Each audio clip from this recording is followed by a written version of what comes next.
Hello again. It's good to have you join us on this very special edition of ONIF TV Highlights, where we get to bring you headlines and stories hugging the major media outlets the world over every other week. My name is Dami Lola Raphael. Sincerely, we do want to appreciate you for all of your feedback that we have been getting so far, and we look forward to more. I mean, so many interesting things that have happened all over the world in the course of the outgoing week. In particular, prominent individual passing out in the course of counting, the counting of votes, not even results, just counting the votes in a particular nation. You already know, and the person slumped, and that was the end of Solomon Grundy before the elections. We had a similar situation in Nigeria sometime back, where one of the contestants actually passed on, before the results were announced, and before inauguration and all of that, and he actually won the election. Very sad one, we must say. I'm still talking about power. There's been threats, again, impeachment threats, that is, against the president of the United Nations. On and on, we could just, go on and on and on. But let's start serving you this particular one, and we'll start seeing from the home front. Are you ready?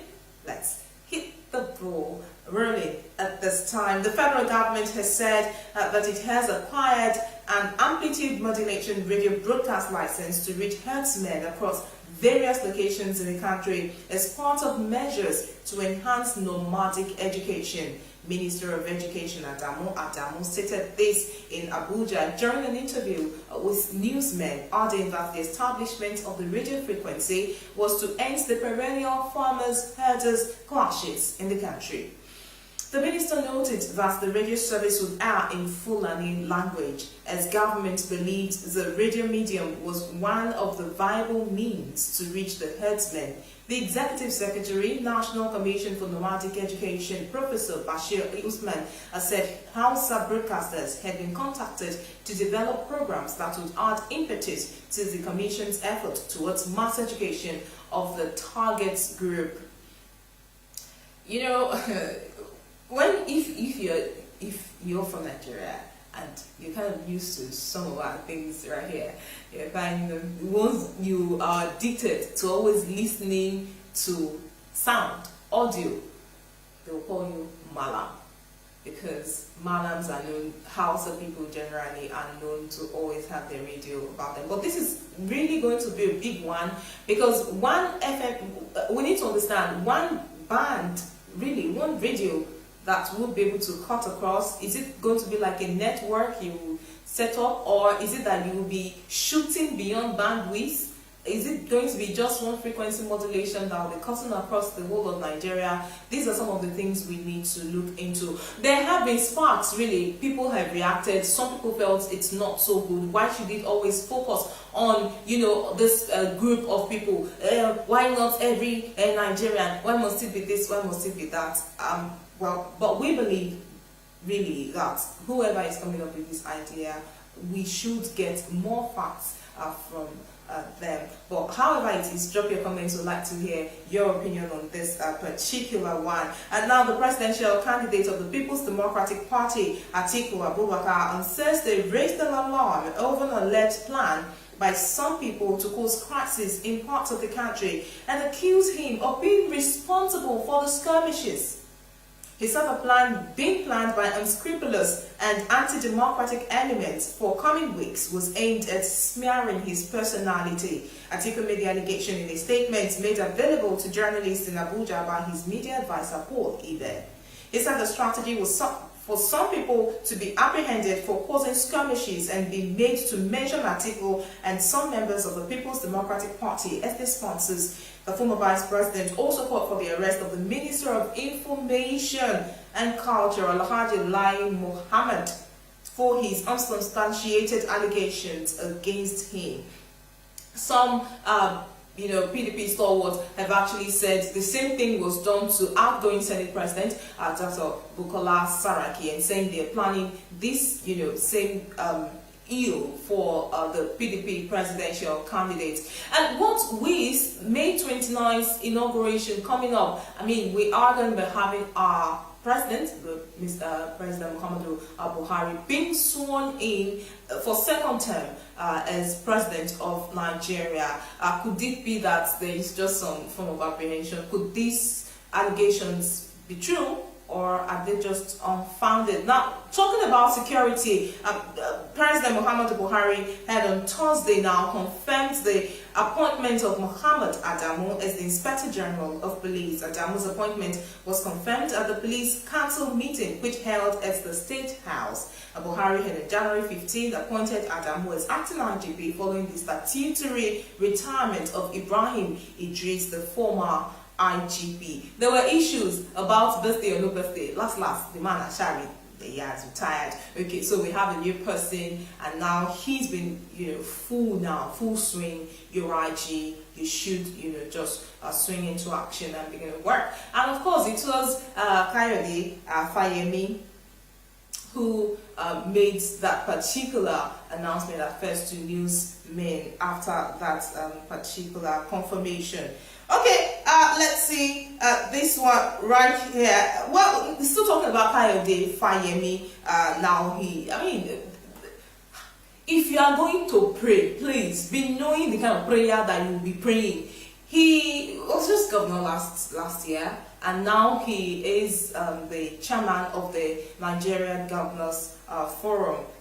That's good. But some people are saying that he wants to step up from where he met them, Abi, where they are not paying salary, Abi, where they are having issues with NFIU, Abi. That's why they are chairman, Abi. Kinikon. Hey, allow this man now. Some people say no. Allow him. So when that 30,000 people, remember we took the story of the previous edition of NFTV highlights. You could just revert to that to get details on that particular one. But well, congratulations to Mr. Kayode Fayemi, Dr. Kayode Fayemi. We should say. Now, the National Emergency Management Agency, NEMA, has said over 15,000 refugees from Sokoto and Zamfara states, mainly women and children, are currently taking refuge in some communities in the Niger Republic. Head of NEMA's operations in Sokoto, Dr. Kofowo Rolasholeye, noted that the refugees were displaced from their communities in Isa and Sabon Beli local government areas of Sokoto State and Shinkafi and Zurumi local government areas of Zamfara State due to security challenges. He said the agency had already visited the refugees and conducted need assessment exercises towards supporting them and reducing the hardship that they are encountering.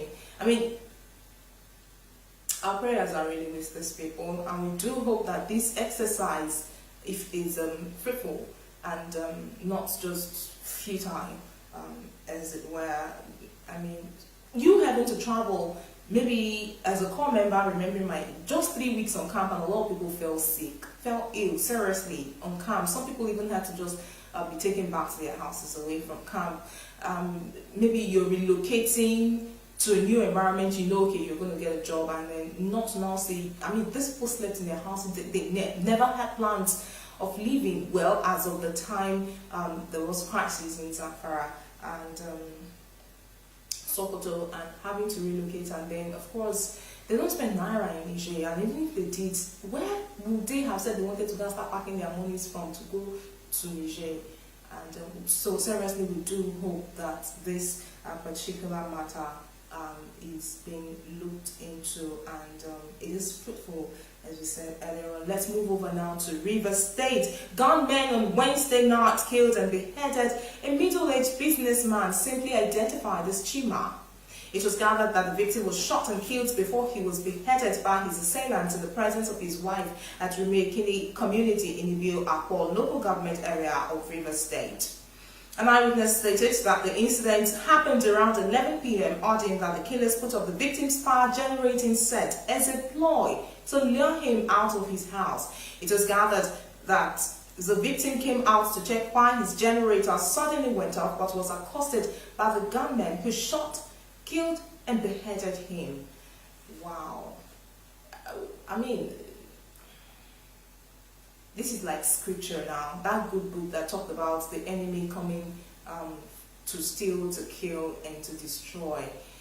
And there's been a lot of gimmicks now being employed by this, very unscrupulous individuals, where they said sometimes they throw money into the compound, and then you have to tell your children to not pick the money, because once they pick it, they could just disappear, or something happens to them, or they could just translate to something on the other side, with this ritualist. So many. I mean, you don't even know the next exploit. Now, you don't even be walking on the street and someone will walk up to you and seek help, and you don't even want to know what the person says. You just pick up your pace, and you just want to move on.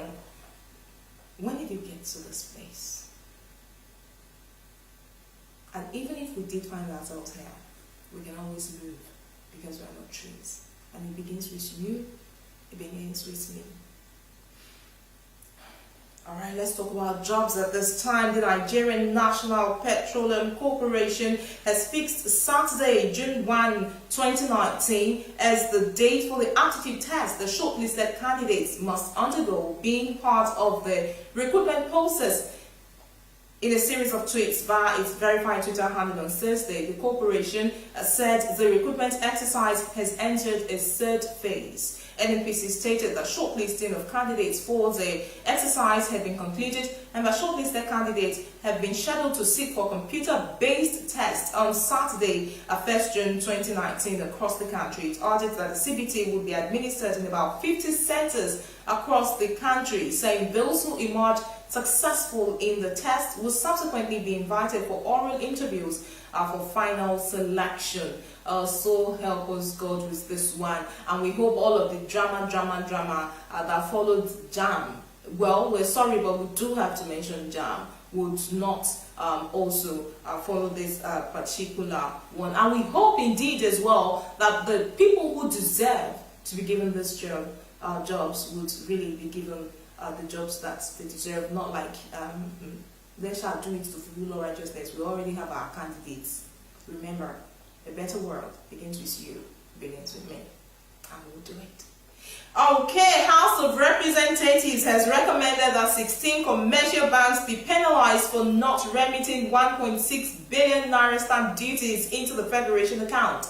The House made the recommendation on Thursday when it adopted a report on non-remittance of trillions of naira of stamp duties by financial institutions into the Federation account. And the report recommended that the financial institutions be penalized and be made to pay with interest the amounts under-remitted for the period under review. Please, Biko, Ejo, what else? Whatever is source for the goals is source also for the Ganda. These House of Reps now, so every individual, one person, Nigeria citizen, one by one, I think we should also have something like this. Because Nigerians are complaining, promise. Seriously, with interest. Jerry, let us know. I'll be checking our account number. All of us should be writing petition. Alright, let's move on to Lagos State, and it's a very sad one right here. Two brothers were found dead in the shop owned by their sister at Ojota area of Lagos State on Tuesday after they allegedly inhaled generator fumes while sleeping. The spokesman for the police in Lagos, DSP Bala Elkanah, confirms the incident. Elkanah said they slept in the shop and put the generator on in the same place. Now, there's going to be a lot of festivities soonest. We'll be wrapping up Ramadan in the space of a week, thereabout, and some days. And people would maybe want to make clothes overnight, especially those who make clothes overnight, and you find them, like locking up shops, because of course the shops are just there on the streets, no gates, no fence, and all of that. As much as you want to make money, make your life first. It's very, very important. A lot of deaths have been reported over time because of inhaling carbon, and we thought that was the end of Solomon Grundy. But this trend is rearing its ugly head, and it is time we just, put a stop to it and remember that your own life is in your hand. Alright, let's move on now to social media. We are going to what's on your mind?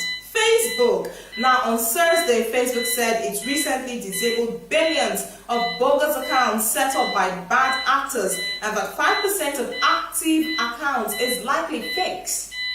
An estimate of how many of the online social networks' accounts are fake and actions was taken against the creation of more during the first 3 months of this year was disclosed in Facebook's latest report on enforcement activity. According to Vice President of Integrity, Guy Rosen, Facebook disabled 2.19 billion accounts in the first number of accounts. I'll take that again. Facebook disabled 2.19 billion accounts in the first quarter of this year, nearly double the number of accounts nixed in the prior 3 months period. So much pressure on Facebook, but I think so much effort they are putting in as well. And we also look forward to people's accounts not being hacked. You know, and someone just coming in from nowhere and then you are seeing another name, seeing another picture, foreign, totally strange to you. Let's move on to entertainment. National Film and Video Censors Board has set up 3 panels to analyze and classify a film titled Bob Risky in Love, starring Idris Okuneye, also known as Bob Risky. In the movie, Bob Risky portrays a transgender woman named Cherechi who traveled out of the country as a man, only to return to the village as a woman to the chagrin of his fiancé and relatives. In the soundtrack of the movie, members of the public are encouraged to accept Cherechi, aka Cherry B, as a transgender. However, a top official of the Censors Board says 3 separate panels have been set up at the zonal levels to classify the Bob Risky movie. The movie, which was released a few weeks ago, already has 500,000 views on YouTube and has garnered thousands of comments. I mean, everyone wants to see really what the content of that movie is. But seriously, according to the script, now he was supposed to be a local champion in a place where they don't even have escalators, they don't have shopping malls, not to talk mention electric cars. You're not telling us transgender. Let's see this final one right here. Zodwa Wabantu, a 33-year-old South African dancer, has revealed that her 24-year-old fiancé, Ntobeko Linda, would adopt her son after they get married. Wabantu said she had discussed the issue with her fiancé and he is on the same page with her. She added that people should stop telling them to be mindful of tradition, pointing out that making decisions regarding their unorthodox relationship rests solely on them. I just hope this is on the right side of the law right there in South Africa. Everyone is entitled to their opinion, and like the man said, you only have one life to live. If you're lucky, you might get 2. On this note, we wrap up on today's edition of ONIF TV Highlights. Thank you indeed for joining us and of course for commenting. We look forward to further interactions with you. We'll see you at the other side of this next week. That is bringing you more details, more stories as they're hotting up in the politics across the world. My name is Damilola Raphael. Thank you for watching.